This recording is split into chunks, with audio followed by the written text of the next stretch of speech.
സംസ്ഥാനത്ത് ശക്തമായ മഴ മുന്നറിയിപ്പുണ്ട്. 4 ജില്ലകളിൽ റെഡ് അലർട്ട് പ്രഖ്യാപിച്ചു. കോഴിക്കോട്, വയനാട്, കണ്ണൂർ, കാസർഗോഡ് ജില്ലകളിലാണ് റെഡ് അലർട്ട്. 3 ജില്ലകളിൽ ഓറഞ്ച് അലർട്ടാണ്.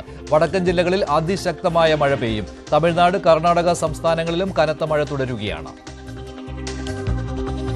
കൂടുതൽ വിവരങ്ങളുമായി ഷംന ചേരുകയാണ്. ഷംന, എന്താണ് കാലാവസ്ഥാ നിരീക്ഷണ കേന്ദ്രം പറയുന്നത്?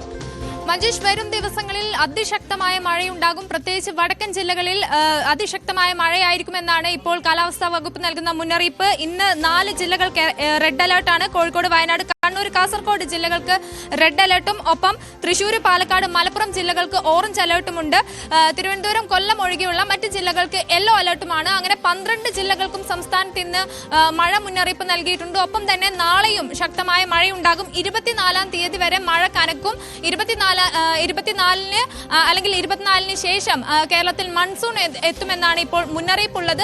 അതേസമയം കർണാടക തീരത്തും അതുപോലെ ബംഗളൂരിലും ശക്തമായ മഴയാണ്. ആശങ്കപ്പെടേണ്ട ഒരു സാഹചര്യമാണ്. ബംഗളൂരിൽ ഇതുവരെ മഴയിൽ വലിയ നാശനഷ്ടം ഉണ്ടായിട്ടുണ്ട്. ഒപ്പം 3 പേരാണ് ഇതുവരെ മരിച്ചത് എന്ന ഒരു റിപ്പോർട്ട് കൂടി വരുന്നുണ്ട്. എന്തായാലും കേരളത്തിൽ മഴ ശക്തമാവുകയാണ്. ഇത് ബംഗാൾ ഉൾക്കടലിൽ ചക്രവാത ചുഴി രൂപപ്പെട്ടിട്ടുണ്ട്.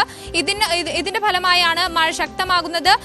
വരും ദിവസങ്ങളിൽ മൺസൂൺ എത്തിയാലും ഈ ന്യൂനമർദ്ദവും ചക്രവാത ചുഴിയും ബംഗാൾ ഉൾക്കടലിൽ നിലനിൽക്കാൻ സാധ്യതയുണ്ട്. അതുകൊണ്ട് തന്നെ ഇത്തവണ മഴ ശക്തമായി ലഭിക്കും. കഴിഞ്ഞ വർഷങ്ങളെ അപേക്ഷിച്ച് കൂടുതൽ മഴ ലഭിക്കുമെന്ന് റിപ്പോർട്ട് കൂടിയുണ്ട്. ശരി, ഷംനയാണ് വിവരങ്ങൾ നൽകിയത്.